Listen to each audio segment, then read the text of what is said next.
Hello friends, જય શ્રી કૃષ્ણ। તો શું તમે પણ એકના એક દાળ ભાત શાક રોટલી નાસ્તા ખાઈને બોર થઈ ગયા છો, કંટાળી ગયા છો? તો એક વખત આ રેસીપી ચોક્કસથી બનાવીને ટ્રાય કરી જોજો। ટેસ્ટમાં એકદમ બેસ્ટ, બાળકોને તમે લંચમાં પણ આપી શકો છો। અને એક વખત જો આ રેસીપી તમે બનાવશો ને તો નાનાથી લઈ મોટા બધા લાઈનમાં લાગી જવાના છે। તો ચલો રેસીપી બનાવવાનું શરૂ કરીએ। તો ચાલો એકદમ નવી રેસીપી બનાવવા માટે સૌથી પહેલા અહીંયા આપણે એક બાઉલ લેવાનું છે અને એની અંદર અહીંયા આપણે મમરા નાખી દેવાના છે। તો તમે જોઈ શકો છો કે મમરાને મેં એકદમ સરસ મજાના ચાળી લીધેલા છે અને આ રીતે ક્રિસ્પી મમરા છે જો। તો હવે આપણે મમરાને બાઉલમાં નાખી દઈશું। તો હવે જુઓ, અહીંયા આપણે મમરાની અંદર નાખવા માટે ખાટું દહીં લીધેલું છે। તમારી પાસે દહીં અવેલેબલ ના હોય તો તમે ખાટી છાશ અથવા લીંબુનો પણ ઉપયોગ કરી શકો છો। તો મમરા સાથે દહીંને આપણે મિક્સ કરી દઈશું। તો અહીંયા દહીં ઉમેર્યા પછી મેં 1 ટીસ્પૂન ભરીને હળદર લીધી છે, તો આપણે ઉમેરી દઈશું। અને સાથે જ અહીંયા આપણે થોડું લાલ મરચું નાખી દઈશું। અને હવે 1 ટીસ્પૂન ભરીને આપણે ગરમ મસાલો ઉમેરી દઈશું। અને હવે જુઓ, ત્યાર પછી અહીંયા મેં પલાળેલા પૌવા લીધા છે, તો એ પણ આપણે મિક્સ કરી દઈશું।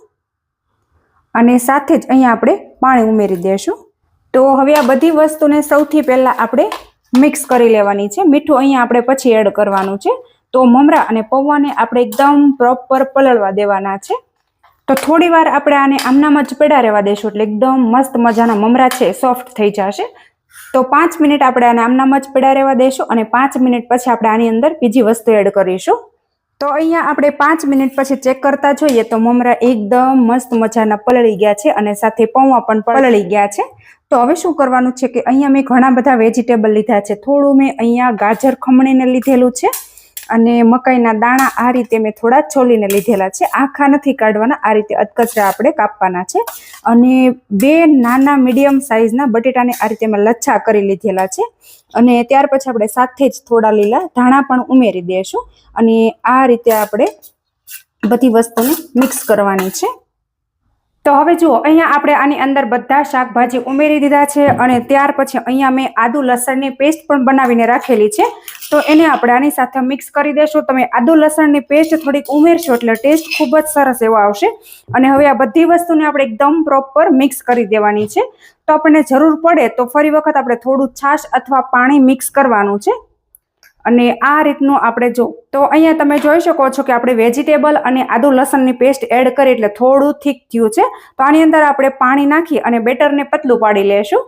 તો હવે જુઓ, પાણી ઉમેરીએ ને એ પહેલા આપણે ટેસ્ટ અકોર્ડિંગ મીઠું ઉમેરી દઈશું અને સાથે જ અહીંયા આપણે મીઠા ઉપર પાણી ઉમેરી દઈશું। અને હવે આની અંદર છે મેઇન વસ્તુ, મતલબ કે બાઇન્ડિંગ માટે આપણે એક નાની કટોરી ભરીને સૂજી લેવાનો છે, તો એ આપણે ઉમેરી દઈશું અને સૌથી પહેલા આપણે મિક્સ કરી લેશું। બાઇન્ડિંગ મતલબ કે આમ તો આપણે બેટર છે એ એકદમ પતલું જ રાખવાનું છે, પણ કે જ્યારે રેસીપી કુક થાય ને ત્યારે એનું બાઇન્ડિંગ સૂજીમાંથી આવી જશે એટલા માટે। તો અહીંયા તમે જોઈ શકો છો કે અહીંયા વેજીટેબલ ખૂબ જ ઝાઝા પ્રમાણમાં છે, એટલે આ નાસ્તો એકદમ હેલ્ધી એવો બનીને તૈયાર થવાનો છે। તો અહીંયા તમે જોઈ શકો છો કે એકદમ મસ્ત મજાનું વેજીટેબલથી ભરપૂર આપણું બેટર બનીને તૈયાર થઈ ગયું છે। તો આની અંદર આપણે મમરા અને પૌવા નાખેલા છે ને એના લીધે આપણો નાસ્તો છે ને એકદમ મસ્ત મજાનો ફૂલશે અને સોફ્ટ પણ બનશે। તો આની અંદર આપણે ઈનો સોડા કંઈ જ નાખવાની જરૂર નથી મિત્રો। જો પ્રોપર આપણું બેટર બની અને તૈયાર થઈ ગયું છે, તો બસ હવે આપણે જઈશું ગેસ તરફ। તો હવે જો, અહીંયા મેં ગેસ ઉપર આ રીતની કડાઈ રાખી દીધી છે અને ત્યાર પછી આપણે એની અંદર 1 પાવડું જેટલું તેલ નાખી દઈશું। અને હવે આપણે એની અંદર 1 ટીસ્પૂન ભરીને રાઈ નાખી દઈશું, જીરું નાખી દઈશું, થોડી હિંગ નાખી દેવાની છે અને સાથે જ મીઠા લીમડાના પાન। અને હવે આપણે ચમચો ભરીને બેટર લેશું, ઉમેરી દઈશું અને આ રીતે આપણે પ્રોપર એકદમ મસ્ત મજાનું સેટ કરી દેવાનું છે। અને ગેસની ફ્લેમ આપણે બિલકુલ સ્લો કરી દઈશું અને ત્યાર પછી અહીંયા આપણે ઢાંકણ થોડી વાર બંધ કરી દઈશું, એટલે મસ્ત મજાનો અંદર સુધી કૂક થઈ જાય। અને હવે આપણે થોડી વાર પછી ઢાંકણ ખોલી અને ચેક કરી લેશું।